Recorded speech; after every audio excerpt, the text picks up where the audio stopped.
Assalamualaikum warahmatullahi wabarakatuh. Hello, my name is Ayu Puspa Dewi from AG 2019. My student number is 19 22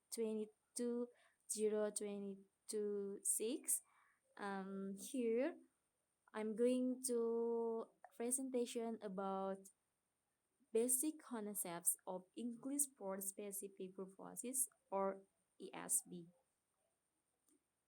Okay. The first I will explain of definition. What is ESP? ESP in brief is the use of the particular variety of English in specific context of use and justified by learners' needs. Um, English for specific purposes or ESP is a sphere of teaching English language including business English, technical English, scientific English, English for medical professionals, English for waiters, English for tourism, English for art purposes, or etc. Okay. Um, Another definition is um, what is distinguishes ESB is learner's needs. ESB requires analyzing language that is required in the area or profession, con- conducting students needs analysis, conducting interviews with subject matter specialists in the area. Um, Decided definition of ESB is courses are those where the syllabus and materials are determined in all essential by the very analysis of the communication needs of the learners. That is according to Monby, 1979. Okay. According to Robinson, 19, 19 uh, sorry, 1980, has defined it as the teaching of English to the learners who have specific goals and purposes. According to him, these goals might be professional, academic, scientific, etc. And then, according to McKay and Montfort, it said have referred to it as the teaching of English for clearly utilitarian purposes. The specific purposes are academic, professional, or scientific ones that really depend on the learner's needs. Okay. According to Chartley Evans, D and C. Jones and J. Over a modified definition and express their revised view on the essence from two perspectives, absolute characteristic and variable characteristic.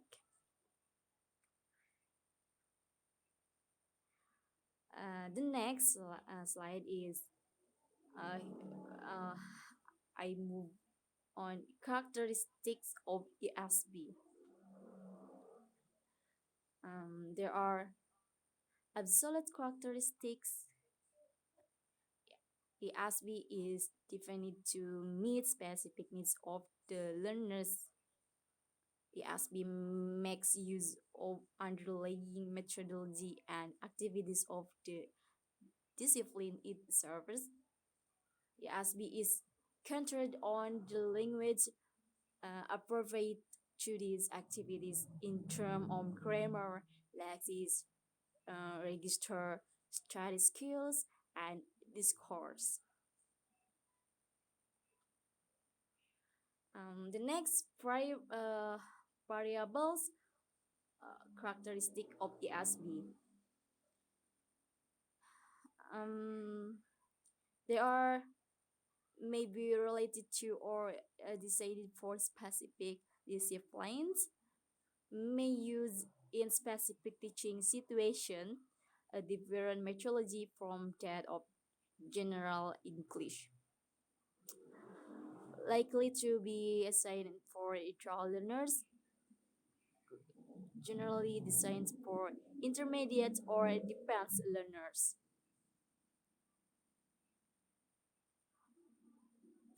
The next slide is SB and the destinations. That is have to find a number one learners is ASB is working adults, AGP is high school students, and number two aims ESB is to meet the needs of particular learners.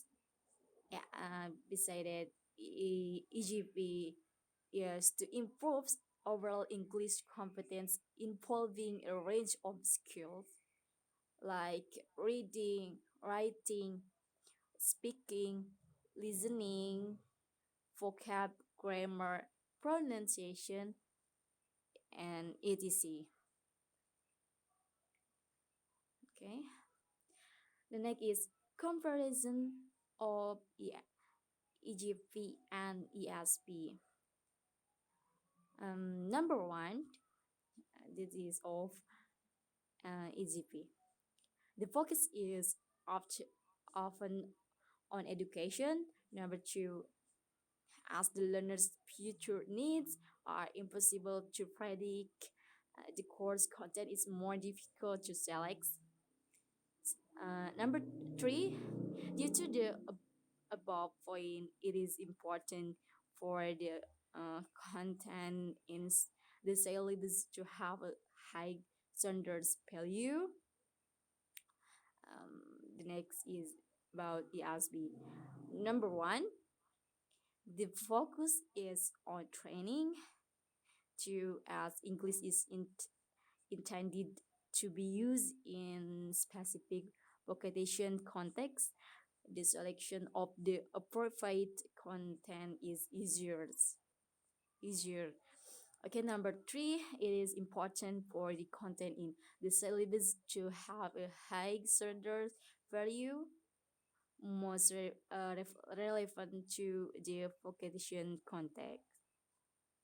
And the last is number four, the aim may be to create a restricted English competence. Okay. I move of the ASB family tree. Okay.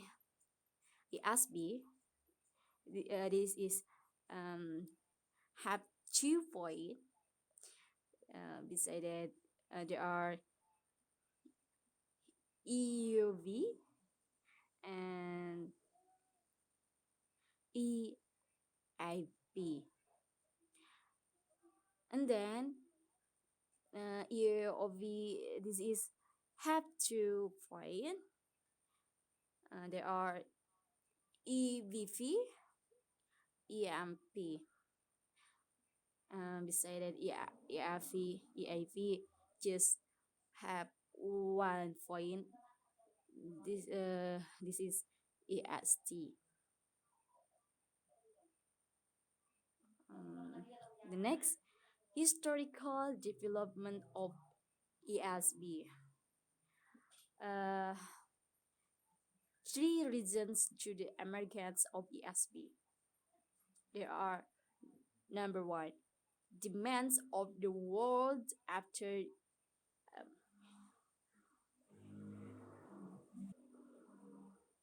WW2 Is expansion in science and technology, English became the language of tech and commerce and research. This created a demand for a generation of learners who needed the language for the specific purposes of tech and commerce. The constraints of time and money created a need for cost-effective courses. Okay, next, number two, a relevation in linguistics. There are is uh, shifted or focus from grammar to communication, realization of language variation from context to context is hence difference in English for commerce and English for engineering. Next, as language varies from situation to situation, it should be possible to determine the futures of specific situations, making them the basic of the learner's courses. Next, a rise in the expansions of research in English for science and tech and English for business. Okay, then number three and the last, developments in education psychology, and there is focus on student central learning. Learners are seen to have different needs and interests, uh, which have an influence on their motivation to learn and therefore on the fact, effectiveness of their learning. Next, the standard way of achieving this was to take text from the learner's specific area of study or work. The assumption is that the relevance of the English course to their needs would improve the learner's motivation and make learning better and faster. Okay, this is the growth of ESB was due to uh, the expansion of demand of English teachers, particularly and the development in the field of linguistics, development in the field education psychology. All three factors point to need for specializations in learning English.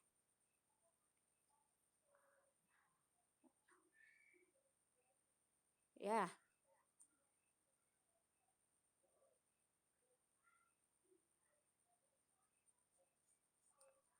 Okay. My presentation is done. I think enough. I'm sorry if I have mistakes, and thank you for your attention.